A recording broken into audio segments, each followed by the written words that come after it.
Good evening दोस्तों। Very very good evening. माननीय बात करना है माननीय मुख्यमंत्री महाराष्ट्र राज्य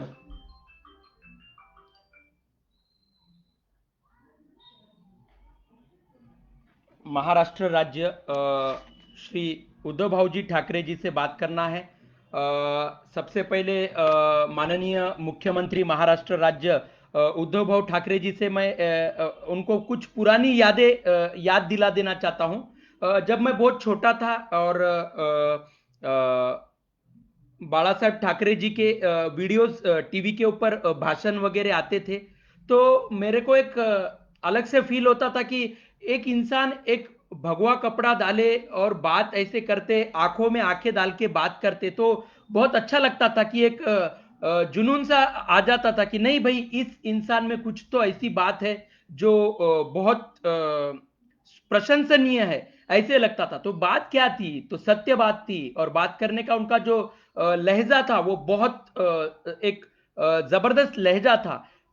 तो वो कहते थे, हमेशा कहते थे कि सरकार में चाहे कोई है या नहीं, मेरे को कोई फर्क नहीं गिरता, मेरा काम है जनता से। मेरा हमेशा, मैं भले ही शिवसेना सरकार में आओ या ना हो, लेकिन मेरा हमेशा से एक जनता के साथ एक रिश्ता है, और वो जो कभी भी टूट नहीं सकता।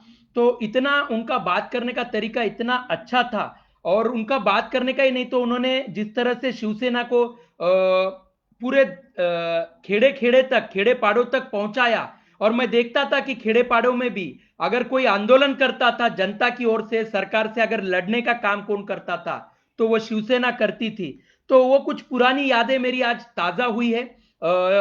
कि जैसा उद्धव जी ठाकरे जी ने कहा है कि रोने का है या लड़ने का है, अभी सबने तय करना चाहिए। तो मैं यही कहना चाहता हूं कि आज तो इतनी विकट करी परिस्थिति है कि मुझे ऐसा लगता है कि सरकार को जगाना पड़ेगा। और सबसे पहले, मैं एक ईपीएस 95 पेंशनर का बेटा हूं, तो मैं आपसे रिक्वेस्ट करता हूं कि आप ईपीएस 95 पेंशनर को न्याय दिलाने के लिए केंद्र सरकार को जगाने की कोशिश करें, गुजारिश करें। 65 लाख परिवार है, न्याय से वंचित है।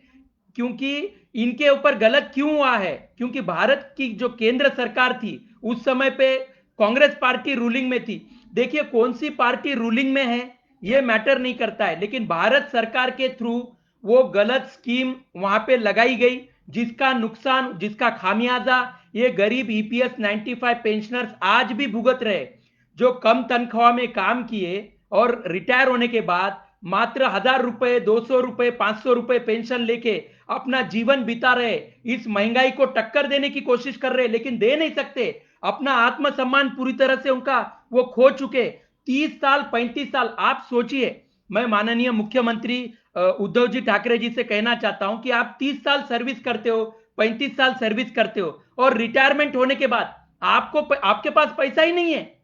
आप अपने आप से क्या सवाल करेंगे कि मैंने मेरे देश के लिए जो सर्विस की है, और आज मैं, मेरे जेब में मेरा पैसा नहीं है, मेरे मेहनत का पैसा नहीं है। क्यों? क्योंकि गलत रणनीति करके सरकार ने ईपीएफओ में जो गलत काम हुआ है, जिसका खामियाजा ये गरीब पेंशनर भुगत रहे हैं।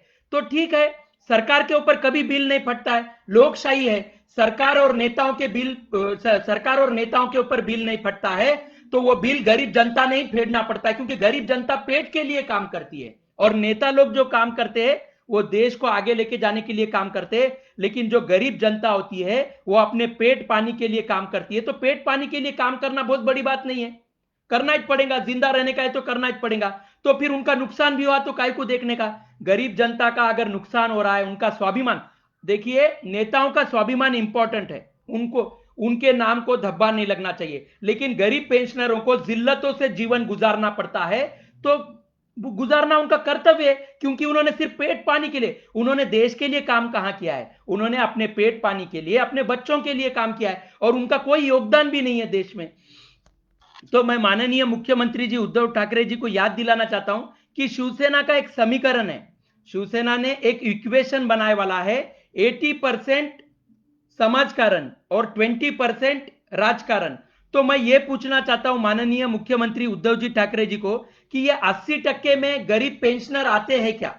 जो पेंशनर 1,000 रुपए पेंशन ले रहे हैं, 1,500 रुपए पेंशन ले रहे हैं, क्यों? क्योंकि सरकार की गलत रणनीति, केंद्र सरकार के गलत रणनीतियों की सजा ये गरीब पेंशनर भुगत रहे, क्योंकि इनकी दूरदृष्टि सही नहीं थी कि मेरे को तनख्वाह क्या मिल रही है, रिटायरमेंट को मेरे को क्या पेंशन मिलेगी, मेरे बच्चों का क्या हाल होगा, मैं उनको क्या पढ़ाई दे रहा हूं, अगर उनकी मानसिक स्थिति सही नहीं रहेंगी या फिर उनको अच्छा संस्कार नहीं मिला, अच्छे जगह पढ़ाई नहीं हुई, उनको अगर रोजगार नहीं मिला तो मेरा घर कैसे चलेगा, मैं किससे लड़ूंगा वहां पे। सिस्टम तो हमारी कभी बदलने वाली नहीं है, सिस्टम सिर्फ ऊपर के लोगों के हिसाब से बनाया गया है, गरीबों के दर्द के लिए तो सिस्टम बनाया ही नहीं गया है, उनके सुरक्षा के लिए सिस्टम बनाया ही नहीं गया है, उनके स्वाभिमान के लिए सिस्टम बनाया ही नहीं गया है, इसलिए उनका इतना समय बर्बाद किया गया, उनको न्याय देने के लिए इतना समय उनका बर्बाद किया गया। तो मैं ये बात कह रहा था कि 80% जो समाजकारण की भाषा करती है शिवसेना, क्या ये गरीब पेंशनर उसमें आएंगे क्या? उन 80% में ये 65 लाख ईपीएस 95 पेंशनर आएंगे क्या? अगर अगर उसमें उस 80% में अगर गरीब पेंशनर्स आते हैं तो क्या माननीय मुख्यमंत्री उद्धव जी ठाकरे जी, पंतप्रधान श्री नरेंद्र मोदी जी को याद दिलाएंगे क्या कि ये गरीब पेंशनर कितना मुश्किल से जीवन गुजार रहे?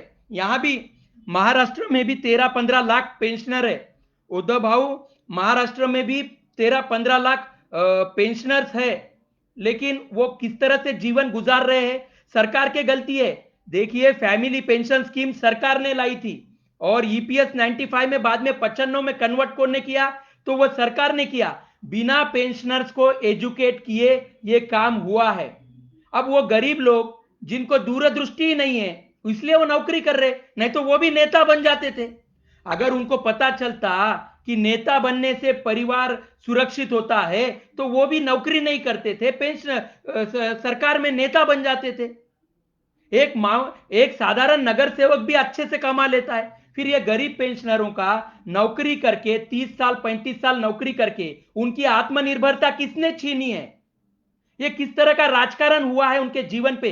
पूरा जीवन चला गया है, पूरा जीवन मैं बोलता हूं कौन सा पाप किया हुआ है? एक ईमानदार इंसान पूरी जिंदगी नौकरी करके भी आज भी उसकी आत्मनिर्भरता छीन ली गई है, जो जिल्लतों की जीवन गुजार रहा है। ये पाप नहीं तो क्या है? ये बहुत बड़ा पाप हुआ है। मैं माननीय मुख्यमंत्री जी उद्धव जी ठाकरे जी को कहना चाहता हूं कि वो पंतप्रधान श्री नरेंद्र मोदी जी को याद दिलाए और उनके जो लेबर मिनिस्टर है जिनका दायित्व था इन गरीब पेंशनरों को न्याय दिलाने का, उन लेबर मिनिस्टर को कुछ सवाल करने चाहिए। क्या इन गरीब पेंशनरों का काम करना लेबर मिनिस्टर का काम नहीं है क्या? और लेबर मिनिस्टर क्या कर रहे हैं? 2 साल से अनशन आंदोलन चल रहा है नैक कमेटी का, लेकिन लेबर मिनिस्टर अपनी जिम्मेदारी लेना नहीं चाहते हैं। तो मैं शिवसेना से कहना चाहता हूं, क्या शिवसेना के कोई खासदार हमारे साथ खड़े होंगे और पंतप्रधान श्री नरेंद्र मोदी जी को याद दिलाएंगे? क्योंकि रोज पेंशनर तो मरने वाले, समय गया है, बहुत समय बर्बाद किया गया है, समय गया है। और सरकार कितने आंदोलन एक्सपेक्ट कर रही है मेरे को नहीं पता, बहुमत की सरकार है, सबका साथ सबका विकास का नारा दिया था पंतप्रधान नरेंद्र मोदी जी ने, लेकिन 65 लाख परिवारों को रुला रहे हैं, 65 लाख परिवारों का स्वाभिमान गिरवी रख दिया गया है और आत्मनिर्भर भारत की बात कर रहे। अरे जो नौकरी करके आत्मनिर्भर नहीं बना, जो 30 साल 35 साल नौकरी करके आत्मनिर्भर नहीं बना, तो आज के बच्चे कैसे आत्मनिर्भर बनेंगे? पहले सिस्टम के अंदर देखिए क्या पाप हुआ है वो देखिए, और फिर उनका समय जो बर्बाद हुआ है आप अपने आप को रख के देखिए। उस गरीब पेंशनर के जगह 35 साल 30 साल नौकरी करने वाले पेंशनर की जगह हर इंसान ने, हर वीआईपी आदमी ने अपने आप को रख के देखना है कि आप किस तरह से जीवन गुजारते थे। आपके स्वाभिमान के ऊपर अगर कोई कीचड़ उछालता था, अगर आपको पैरों तले रौंदा जाता था, आपकी इज्जत नीलाम की जाती थी और उस गरीबी के चलते आपके साथ शोषण किया जाता था, घटिया राजकारण किया जाता था, तो वो गरीब पेंशनर कैसे जीवन जिया होगा? सोचिए कि उसका कितना, वो 56 इंची है जो घटिया राजनीति से अपना अपना पूरा जीवन बर्बाद करके बैठा है, वो पेंशनर 56 इंची है क्योंकि वो लड़ा है, वो सिस्टम के खिलाफ लड़ा है, वो सही पेंशनर है 56 इंची। नेता लोग कैसे 56 इंची हो सकते हैं? जिनको जनता का समर्थन मिलता है, जनता के जान पे पंतप्रधान बन जाने का, लेकिन 56 इंची कह लेने का अपने आप को, ये कौन सा अधिकार दिया? कौन से मिट्टी ने अधिकार दिया? ये सही नहीं है, ये बात सही नहीं है। सिर्फ उन पेंशनरों का आवाज सरकार सुनना नहीं चाहती है क्योंकि बहुमत में है, मीडिया को खामोश कर दिया गया है। मीडिया सरकार के इशारों पे काम करती है और अभी टाइम पास तो चल रहा है, पूरी दुनिया देख रही है। सुशांत सिंह राजपूत की केस के ऊपर टाइम पास किया जा रहा है। उद्धव भाऊ, हे जे काही चाललंय, मैं मराठी में कुछ बोलना चाहता हूं। मराठी मायभाषा। मैं हिंदी में इसलिए बात किया क्योंकि कुछ पेंशनर लोग, मेरे पेंशनर भाई लोग मराठी नहीं समझते क्योंकि अदर स्टेट से, तो हिंदी में उनको कुछ इंफॉर्मेशन मिले इसलिए मैंने बात की। उद्धव भाऊ, पण हे बरोबर नाहीये। हे छत्रपती शिवाजी महाराजांनी एक गोष्ट सांगितली होती, जर तुमच्या स्वाभिमानावर कोणी घाला करत असेल तर मागे वळून पाहू नका। तिथे कुठे ना कुठे उत्तर देणं गरजेचं होतं। आज मी गरीब पेन्शनरच्या वतीने शिवसेनेला रिक्वेस्ट करत आहे की ते गरीब पेन्शनरची आवाज बनायला पाहिजे आणि पंतप्रधान मोदीजींना त्यांच्या लेबर मिनिस्टरला जागवण्याचा प्रयत्न करावा। रोज पेन्शनर मरत आहेत साहेब। मागच्या 6 वर्षापासून या गरीब पेन्शनरला लढायला लावत आहेत। मागच्या 2 वर्षापासून अनशन आंदोलन चालू आहे। सरकारला सत्याग्रहाचा आणि जन आंदोलनांचा आता महत्व राहिलेला नाहीये। जनतेशी नाळ तुटलेली आहे सरकारची। पण मला सांगा, हे कुठलं न्याय आहे? जनतेच्या जीवावर पंतप्रधान बनायचं, मोठे मोठे केंद्रीय मंत्रीपद घ्यायचे आणि नंतर जनतेच्या समस्यांपासून पाठफिरवणी करून घ्यायची, ही लोकशाही आहे का? हे जे काही लोकशाहीमध्ये चालू आहे हे बरोबर आहे का? जनतेचा वेळ वाया घालत जात आहे। किती गरिबीतून त्यांनी आयुष्य काढला, खास्ता खाल्ल्या का? कारण केंद्र सरकारच्या चुकीच्या धोरणांमुळे त्यांच्यावर जे अन्याय अत्याचार झाला। आता वेळ परत येणार नाही साहेब। आता जेवढा काही वेळ शिल्लक आहे त्याच्यात त्यांच्या स्वाभिमानाची जर त्यांना म्हणजे स्वाभिमान त्यांचा जर जिंकत असेल तर ते तेवढेच समाधानी होतील। माझी हीच इच्छा आहे की शिवसेनेनी आता तरी ह्या गरीब EPS 95 पेन्शनरचा आवाज बनायला पाहिजे आणि सरकारला जागवायला पाहिजे। आता बिलकुल वेळ राहिलेली नाहीये साहेब। रोज रोज कशा प्रकारचं आयुष्य चालू आहे त्या गरीब पेन्शनरचं। माननीय उद्धवजी ठाकरेजी, आपण जरा पाहण्याचा प्रयत्न करा। आपण त्या गरीब पेन्शनरच्या जागी स्वतःला ठेवून पहा साहेब। आपल्याला कळेल की त्याचं दुःख काय आहे आणि त्या गरिबीच्या मध्ये त्याच्यावर किती अन्याय झालेत। त्याचं स्वाभिमान, तो इमानदार असून त्याच्यासोबत इतके भयंकर पाप कशी काय झालेत आणि भारताच्या संविधानाने त्याची रक्षा का नाही केली, हा प्रश्न इथे उपस्थित होणार आहे। आपण टेक्सटाईलचं फाईल काढावा। आपण नांदेड टेक्सटाईल कॉर्पोरेशनचा तर फाईल काढावा, मुद्दामून काढावा आणि बघावा की इथे काय पगारी देण्यात आल्या आणि त्यांनी आयुष्य किती गरिबीत काढलंय का? कारण चुकीचं राजकारण, मोठ्या लोकांच्या हातात सत्ता होती, ताकद होती आणि या मिलचं राजकारण करण्यात आलं आणि मनमानी ढंगाने या मिलला चालवण्यात आलं साहेब। अरे आता तरी त्या लोकांनी आपल्या चुका कबूल करायला पाहिजे। जे कोणी त्यावेळेस या मिलचे जिम्मेदार होते त्या लोकांना इतकं तरी कळायला पाहिजे, अरे गरिबांचं किती शोषण करणार रे तुम्ही? अरे त्याच्या इमानदारीवर किती चिखल फेकला तुम्ही तेवढे इमानदार आहेत का? ती गरीब व्यक्ती काम केली त्याच्या एवढे आपण इमानदार आहोत का? का आपण चुकीचं राजकारण करून स्वतःला सुरक्षित करून घेतलंय? हे प्रश्न त्या लोकांनी आता विचारायचं आहे। उद्धव भाऊ, तुम्ही नांदेड टेक्सटाईल कॉर्पोरेशनची फाईल काढाच आणि या गरिबांना काय पगारी दिल्यात आणि यांना रिटायरमेंटला काय PF भेटलंय आणि पेन्शन काय भेटले हे पण तुम्हाला कळेल साहेब। फार भयंकर हाल झालेत। इतर लोकांना PF काय आलेला आहे आणि या लोकांना PF काय आलेलं आहे आपल्याला कळून जाईल साहेब की कोणी कशा खास्ता खाल्लेल्या आहेत। फार अवघड असतं साहेब। इमानदार राहून सुद्धा आपल्या स्वाभिमानावर चिखल पडतं। पूर्ण आयुष्य तो खास्ता खाऊन जगतो, गरिबीत जगतो। महिनाभर काय 8 दिवस पगार बस होत नाही त्याला। 8 दिवसानंतर इकडून तिकडून पैसे घेऊन आपल्या लेकरा बाळांचे दिवस काढावे लागतात आणि हे कशामुळे?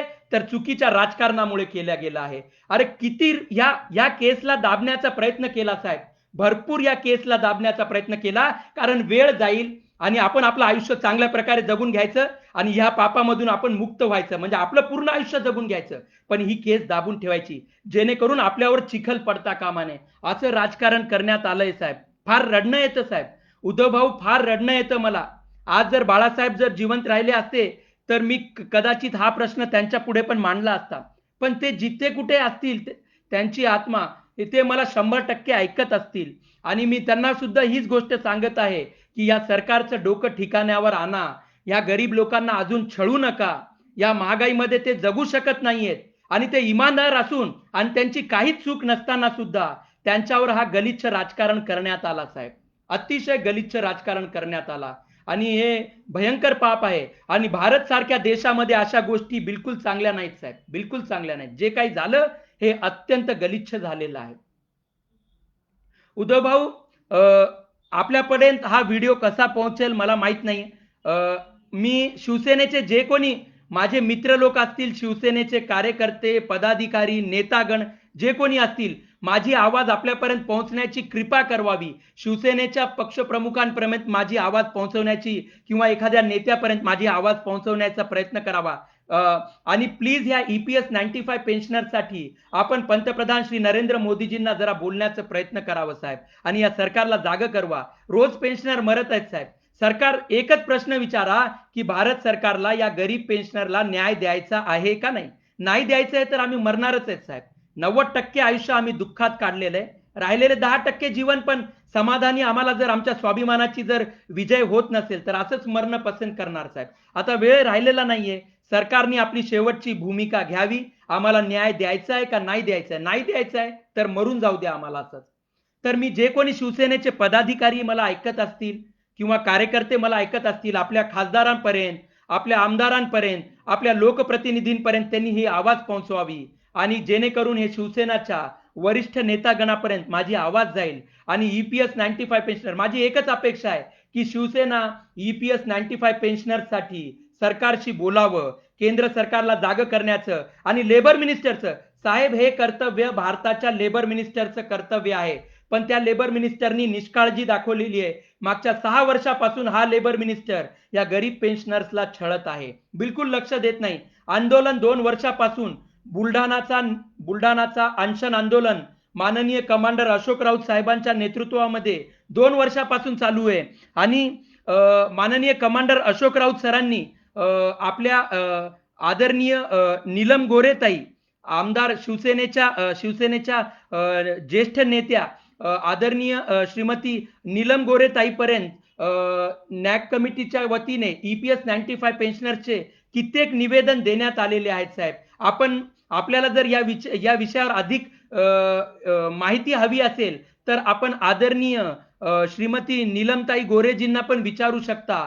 किंवा मग हिंगोली जिल्ह्याचे खासदार माननीय हेमंत भाऊ पाटीलजींना आपण विचारू शकता. कारण ते नांदेडमध्ये जो आंदोलन झाला होता मागच्या वर्षी 25 ऑगस्टला, नांदेडच्या गुरुद्वारा ग्रंथ साहिबमध्ये लंगरमध्ये जो आंदोलन झाला होता पेन्शनरचा, EPS पेन्शनरचा राष्ट्रव्यापी आंदोलन झाला होता.